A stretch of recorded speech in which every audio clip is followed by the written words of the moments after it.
Hi, it's Maria, and today I'm here to talk about Percy Jackson and the Lightning Thief, which is the first book of the Percy Jackson saga. It's written by Rick Jordan, and it's one of the best books I've ever read. So, welcome to Liar Books. And well, how would you react if I told you a 13-year-old kid fights the god of war and wins? That's what we have in this book. A 13-year-old kid fighting the god of war and winning the war.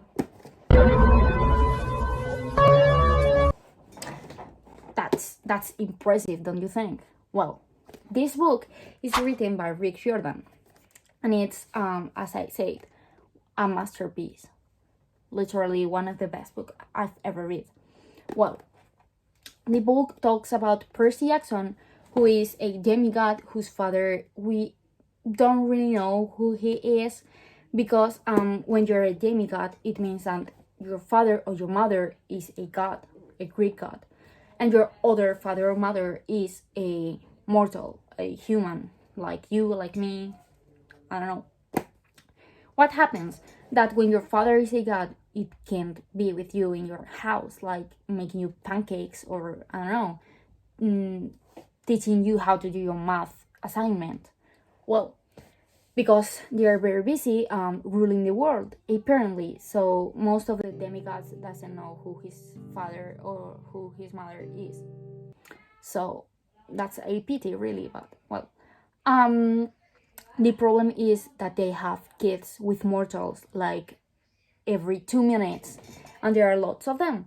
And what should we do with lots of demigods who are dangerous? Because being a demigod is obviously dangerous. You have powers, you have a stronger body, you have knowledge from ancient Greece. You're dangerous. Well, what about if we made a camp and we teach them how to survive outside the camp? That's what tells Rick Jordan in this book. Well, as I said, gods had kids with mortals. They are called demigods, and when they're born, you probably don't know who your father is if the father doesn't send you like a sign. For example, if my father is Hades should call me, and a sign of a skull would appear above my head, and people in my camp would say, okay, your father is Hades because he has just called you. You are his daughter now. Well, that's what happens in this book. When you're a demigod, your father calls you and you know who your father is. But if he don't calls you, well, you are damned. You don't know who your father is. You can know, so you just live free without knowing who your father or your mother is. Well, in this book, Percy knows he's a demigod and he has to run to the Half-Blood Camp, which is the name of the camp that saves demigods. Well, when you arrive to the Half-Blood Camp and your father or mother, your godly father or mother claims you, you are assigned to a cave-in. That cave-in is where you share room with the other kids of your father or mother. For example, if I'm the daughter of Zeus, then I'll be assigned to Kevin 1 and I'll be with all the other Zeus kids. Well, okay, Percy arrives to the Half-Blood Camp and he doesn't know who is his father. So he's assigned with the Hermes 1, because when a demigod doesn't know who is his father, then they'll assign him or her to the Kevin 8, who is the Hermes 1, because Hermes is the god of the lost people. So, like, he adopted them until their father told him, hey, it's me, I'm going to claim you, until the moment they stay at Hermes. Well, Percy finds out that the 3 gods, who are Zeus, Hades, and Poseidon, are not supposed to have kids because the Second World War, the kids of them started the war. So it was just as a big war that all the other gods forbid them to have kids. So, okay, everything is good, everything's perfect. The three most important gods can't have sons or daughters. Everything is fine. Alright. Well, Percy is claimed by Poseidon, which is a trouble. Not only because his existence is forbidden, Santa baby, also because being a kid of the three important gods gives you more power that you can imagine. What the fuck is up, Kyle? What's the plot of this book? Well, the plot is that Zeus' lightning has been stolen by someone. And Zeus is saying, okay, it's Percy. Percy is Poseidon's son. And as long as Poseidon is not allowed to touch my lightning, because they are not allowed to steal their weapons, it's been his son. His son wants to give my lightning to Poseidon and start a war among the gods. Plot twist. The mother of Percy, Sally, has been kidnapped by Hades because Hades believes that Percy has the lightning and his helmet. I know! You know, I know. The Hades helmet lets him being invisible. So Hades thinks, okay, Percy stole my helmet, and with my helmet, he went to the Olympus and stole Zeus' lightning. Well, this book is basically about how Percy tries to convince the gods that he hasn't stolen anything, and about his travel to the hell to find Hades and tells him, okay, I didn't steal anything, so you have to bring my mother back to the mortal world. I mean, I didn't have it, so you don't have to steal just to keep my mother kidnapped. It's obvious. Well, in the book, Percy has to do some trials, find some pieces of something that allows him to go and came back from the hell. And for example, he goes to the Lotus Casino, and there he meets the Eaters of Lotus, who are important in mythology, but I won't make any spoilers. That's one trial. Other one is fighting the god of war itself. He ends up winning the god of war. It's very important. And other trial he has to overcome is Medusa. Medusa is a mythical monster who turns men in stone, and he has, with 13 old he has to fight Medusa with his friends Percy with his friends Annabeth Chase and Grover, which I'll talk about them later. Well, Percy has to overcome trials, as I said. There are lots of them actually, and they're really funny because Percy is a very funny person and he takes everything with humor. For example, when he's fighting the god of war, he literally said, if you are so afraid of me, what are you doing here? Like, it doesn't make any sense that you are the god of war and you're afraid of a 13-year-old kid. Percy is very funny in that way, and he's always making jokes. For example, he once said, well, Hercules was like Starbucks. Everything, everywhere you look at, there he is. And it's right, I mean. Well, that's it. Percy is hilarious. He makes jokes about everything that happens to him. And he's literally really, really, really funny. I mean, he jokes around with the god of death, with the god of war, with the goddess of love, Aphrodite. There can be any better character than Percy. Besides, he's very smart. He's smart. He's good at fighting. He has everything. he needs. So, well, talking about Percy, I have to say that the only bad thing the character has is that he's always messing around. And as I said, it's something I really find it funny. But it's always annoying because he, for example, makes every god he meets mad. Percy is. He just wants to fight someone. A straight white man. For example, Zeus told him, if you take a plane, I will take it down because you're annoying. You're an annoying kid. Well, talking about the characters, I have to say that I love them all. I love how they are written. I love their histories.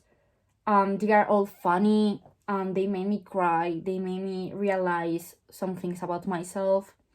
And I just love them. We have Percy, who is the main character. Annabeth Chase, who is also the main character, who is the daughter of Athena, the goddess of wisdom and knowledge, who is that kid that is always raising up their hand because she knows the answer to everything. She's the smart kid of the trio. And the third main character is Grover, who is a satyr.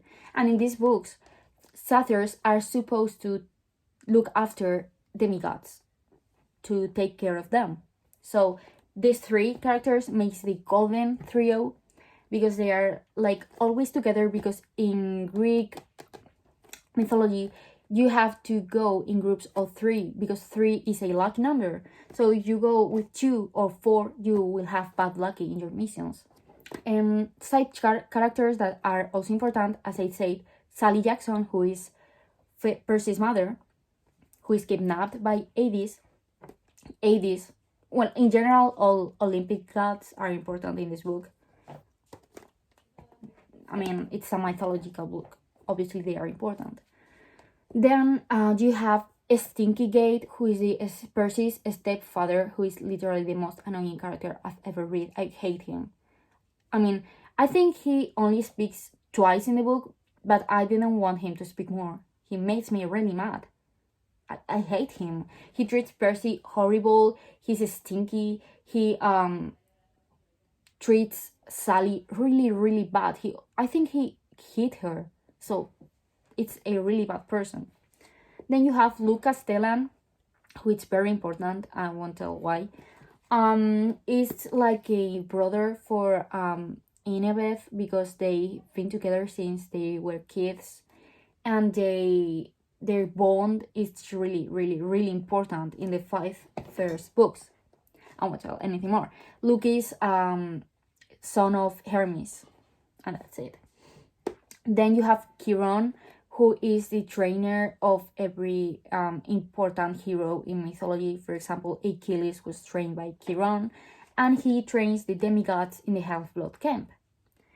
And then you have Mr. D, who is the god Dionysus, the god of wine, party, and that stuff, who is the boss of the camp. He was punished by Zeus because he married with Ariadna from the labyrinth of Daedalus, and his punishment was to stay like 800 years in the mortal world taking care of the demigods. So he doesn't like his job at all. He hates the kids. And for example, Percy really annoys him because, as I say, Percy is really annoying for all the gods because he wants to fight any of them. So Dionysus on Mr. D is always misnaming Percy. For example, hey Peter Johnson, hey Peter Jackson, on things like, it's really funny, their interactions, because they are really funny. All the characters in this book make me laugh. It was really, really good. So in characters, I think I would rate it 5 out of 5 because they were really, really, really funny. Well, why I recommend this book? There are like 3 main reasons. The first of all, the name of the chapters. I know it's like the worst reason ever to read a book, but I swear they are the best thing ever. For example, the chapter 15, I think, it's called A God Pays for Our Burgers. I don't have to say anything else. It's marvelous. Another reason I could recommend this book is because they are like really short if you are used to read a lot.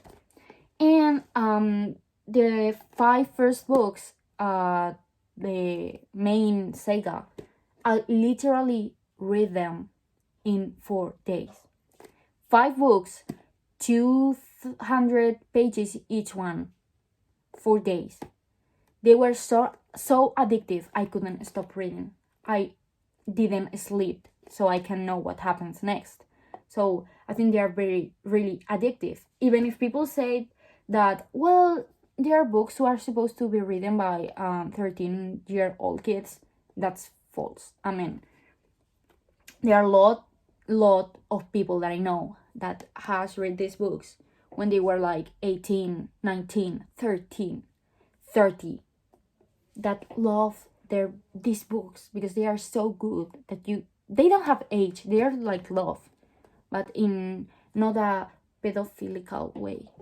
They are love. These books are love.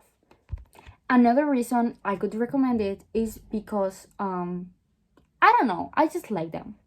I like how it was written because it made you feel like a 13-year-old boy was telling you the story. I don't know. For example, when you read Harry Potter, you don't feel like Harry is really talking to you. In these books, you think, okay, Percy is talking to me because Percy is the main voice of the book. I also liked how characters were written. I had a lot of fun with all of them. They were all hilarious, like for real. There were very good jokes on this book. Really good jokes. I really recommend to read it because you'll have fun, you will cry, you will sympathize with all the characters here, and you will like to know what happens next. And that's really good because Percy Jackson has like 15 books, so you can read them all and keep knowing about this. And I feel like this is the best book I can recommend right now because I love it. And I think it's a book for everyone, even if you're an 80 old lady watching the TV, you will like to read it. It's really good. Well, that's everything I have to say about this book. As I said, it's literally a masterpiece, and I love it. I think people will love it too, and if you read it, we can talk about it later. And not making spoilers, but the best book is the last one. So you have to read all of them if you want to know why is the best one. So thank you for watching the video, and thank you for hearing me talking about Percy, because I could be like an hour talking about him, but I have to relax and think what I was going to say next. And that's it. Thank you, and you're welcome, because I've recommended you the best book ever. So that's a point for me.